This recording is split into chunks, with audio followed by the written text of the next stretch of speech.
I texted my husband. I was like, I'm never doing this again. Hi, my name is Lydia, and I had an ectopic pregnancy 1 year ago this month. In honor of making it this far, I wanted to talk about my story. The cycle I got a positive pregnancy test was my second cycle trying to conceive my third baby, and it was in late March. I was tracking my ovulation with LH strip, so I knew exactly where I was during the 2-week wait, and on days 9 and 10 past ovulation, I had tested negative on a pregnancy test. In my previous experience, every time I got a positive pregnancy test past day 10, it ended as a loss. So here I am looking at a negative pregnancy test at 10 DPO, and I was sad. And I kind of gave up on the cycle. I also didn't have any symptoms, so the next day I didn't test at all. Well, the next day, I take another test in the evening because I do post my tests on TikTok. I don't expect anything. I'm just taking it for the content, really. And I look, something catches my eye.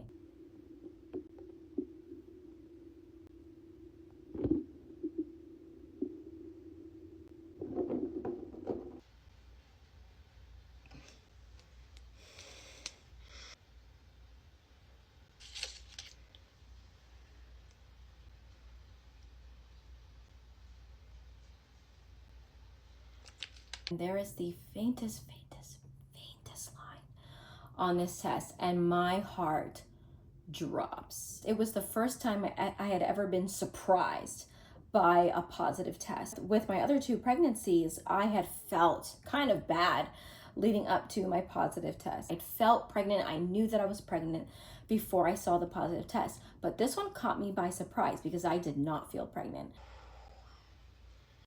It's late.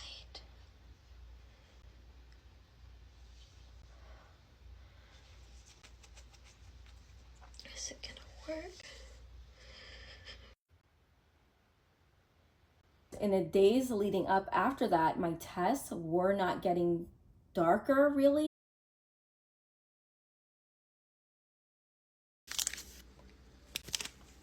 Okay, it's definitely darker compared to this entire weeks of tests. I feel like the 18, this one looks more bold, but so does the control line. But here's what it looks like here. Looking at the comparisons of both, the first response is making me want to test again. But then around 4 weeks pregnant, I took out my tests and my lines were darker. So something must have clicked, and you can see this really big jump.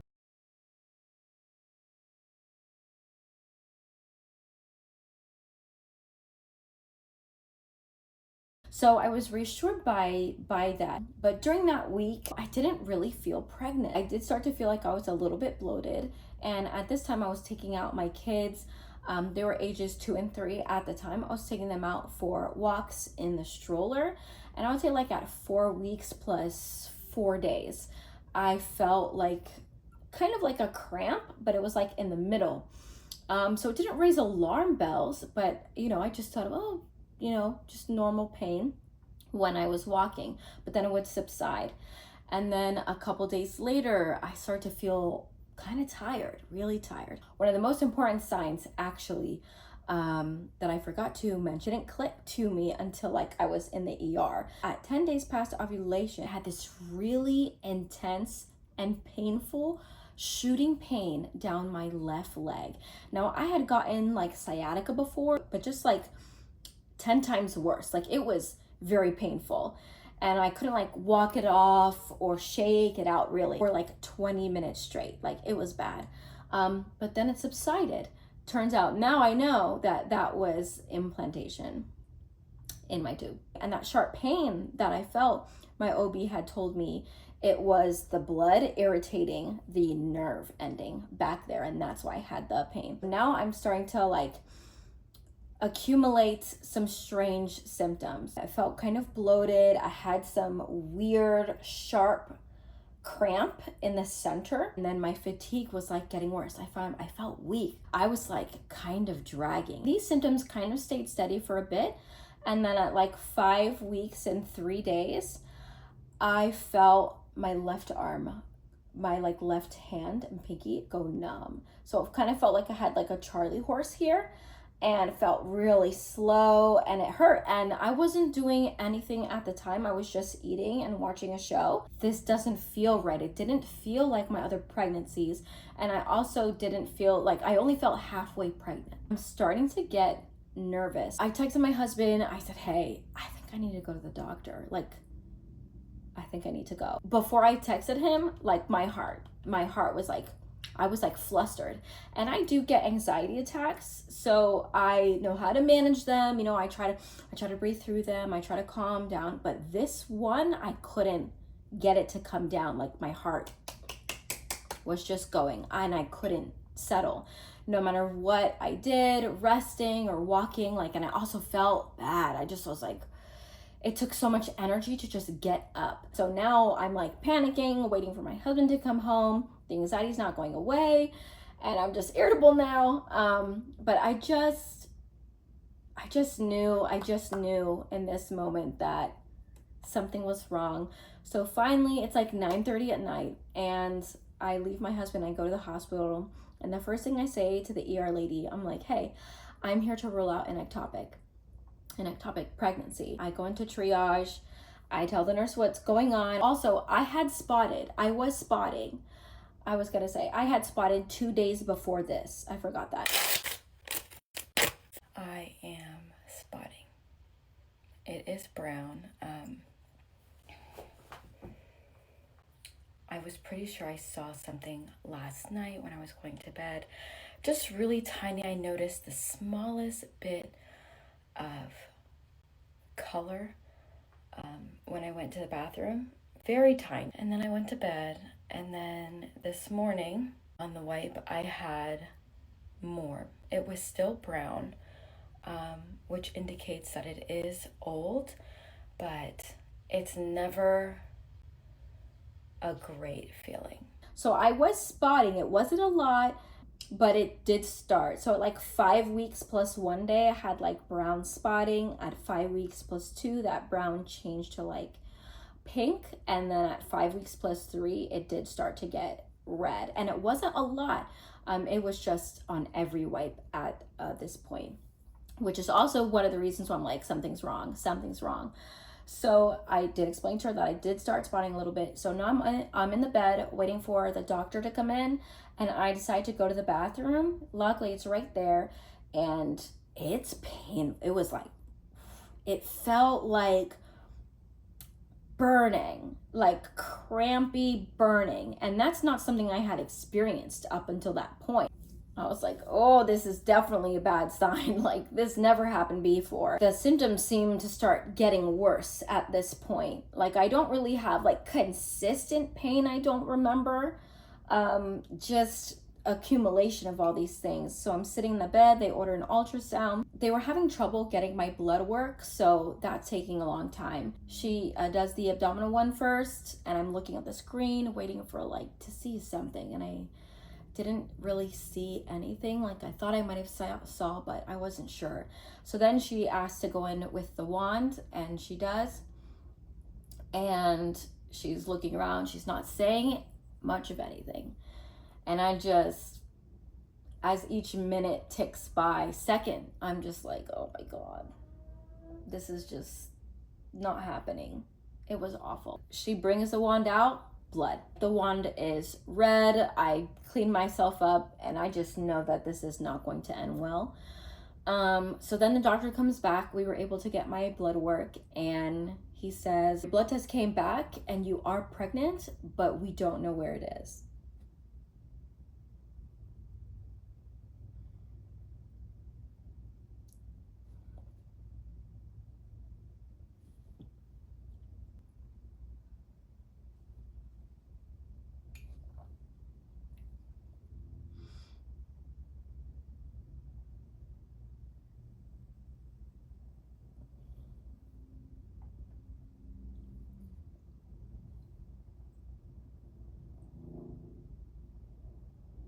I just remember sitting on that bed,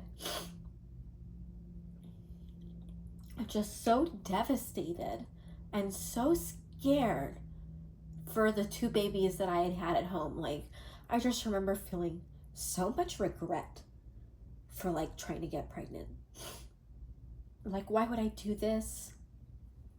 Why would I put my babies in this position? Like, that was all I could think about. Like, oh my God, I just have to. Like, I texted my husband. I was like, I'm never doing this again. The room is a little bit dark. I'm alone, and I'm just texting my husband, like, damn. So I dealt with that news for a little bit. The ER doctor, I wouldn't say his bedside manner was like the greatest, but it was a little bit funny to me because he was like, we have to call the OB. I don't know what to do. He said that. And I'm just like, okay. Yeah, get them here. Let's go. So they said they were going to admit me, and I just remember at this point, because they didn't know where it was, like they couldn't find it on the ultrasound, that struck a lot of fear into my heart. So I was not in a good place. I hadn't told anyone really about this pregnancy, and I had just been so unsure if it was gonna work out, but I didn't anticipate this might happen. I wanted to talk to her, but I knew I wouldn't be able to speak to her without breaking down. I was panicking in here. Like, I was panicking because they couldn't find the pregnancy. And I just, like, it was just on the ultrasound, like, of course the OB is going to find it, but in that moment, I'm just internally screaming. So I finally get rolled up and admitted about 3 a.m. This angel of a nurse comes in, and she tried to make me as comfortable as possible. She asked about my pain, and I shared with her that I'm not really in pain, and I don't really know, and I really just want to help the doctor to find it. She said, everything is going to be fine. This is what they do. This is what they're experts in. We have the best. So she did a great job reassuring me, and then she asked if she could. And then she asked if she could pray with me. And it was exactly what I needed. In that prayer, she asked for peace. She asked for peace for me. And I did feel peace. Like, after that. And then I prayed, like, for myself to help me to find the pain, to help me to feel the pain. Because they had asked me, like, every hour, do you have pain? Do you have pain? Do you have pain? I was like, no. Like, besides that burning pain from when I went to the bathroom, like, I didn't have pain to, like, one side. Because they were, like, asking me if there was on this side. And since I was like, it's in the middle. I don't know. Like, so I was, like, trying to just breathe and be in tune, like, with my body to see if I could just feel a side. The OB had come and gone and told me that our the X-ray tech or the X-ray reader, I don't know what their name is, the radiologist sees a bulge somewhere, and they think that it's there in my fallopian tube.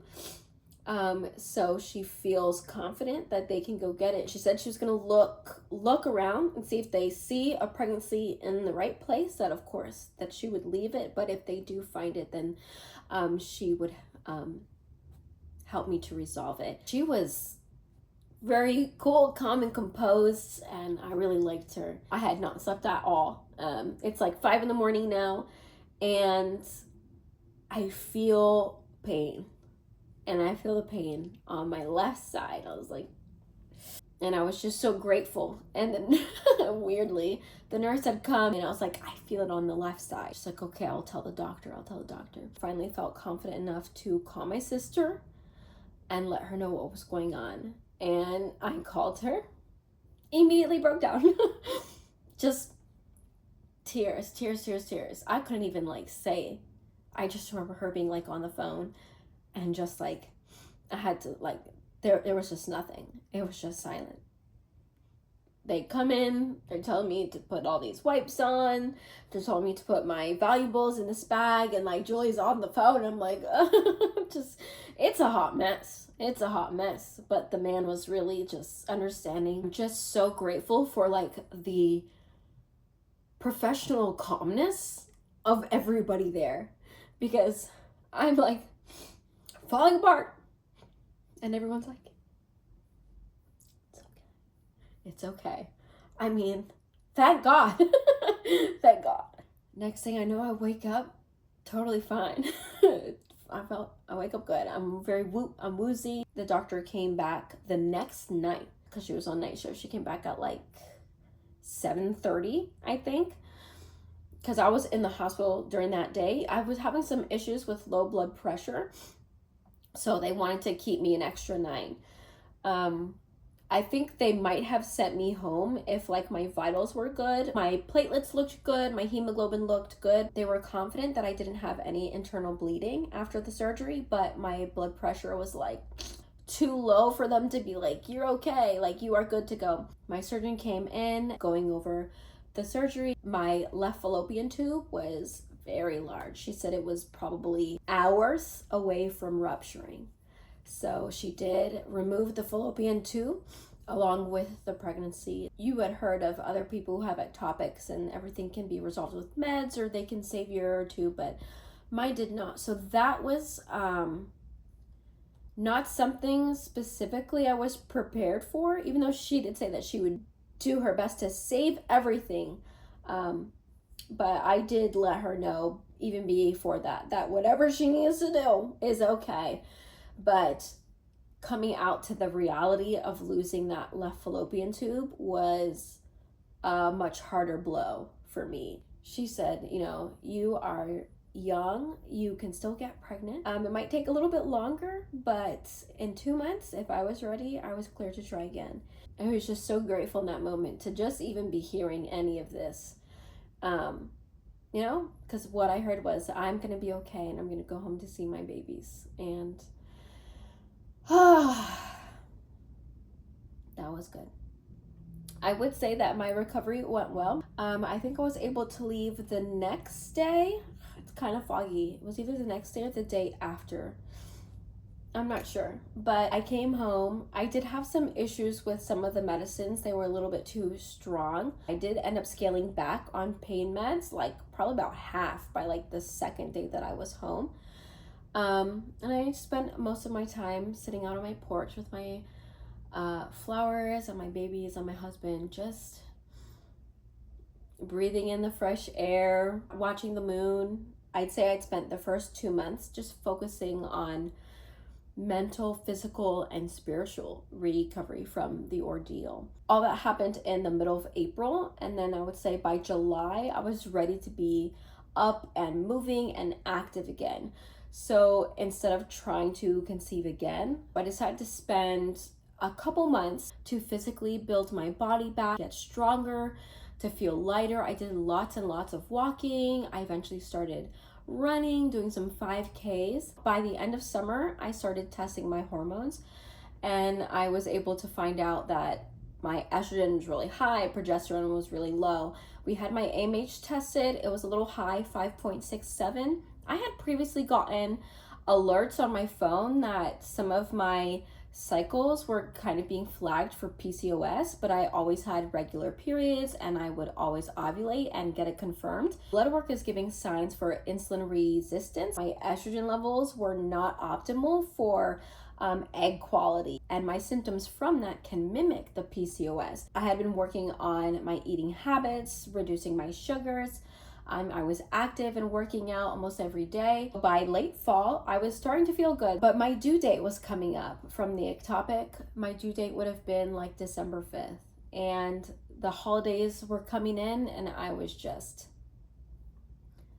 wasn't ready. I wasn't ready still. Like, I felt like I needed this time, the holidays, to just rest. But after getting all these readings and all these numbers and trying to do all this research, I just kind of needed a mental break from everything. Like, I was kind of ready to close the chapter. So that's what I did. And even though back then I said I'm never doing this again, I would say by the summer I had started to feel like my desire to have another baby didn't leave, as much as the fear around having another possible ectopic, because you are now at a higher risk for it. the fear about having to experience all of this again started to subside with time there. So I decided that after my due date had passed, I would be ready to try again. I tried in February, March, and April, all negatives. And then now we're going into a new cycle. I am cycle day 6 today. And I'm hopeful. It's been a year. Obviously, the emotions are still a little bit heavy, but I have come out on top, and I have come out much stronger and so much more grateful for everything that I already have. And look, I'm trying again. So in case you are currently going through this like right now, I want you to know that you're not alone. I'm here too. If you'd like to share your story in the comments, or your hopes or your fears, or vent, the comments are open. I want to say thank you for listening to my story, and I hope that you stick around for hopefully what will be a happy ending soon.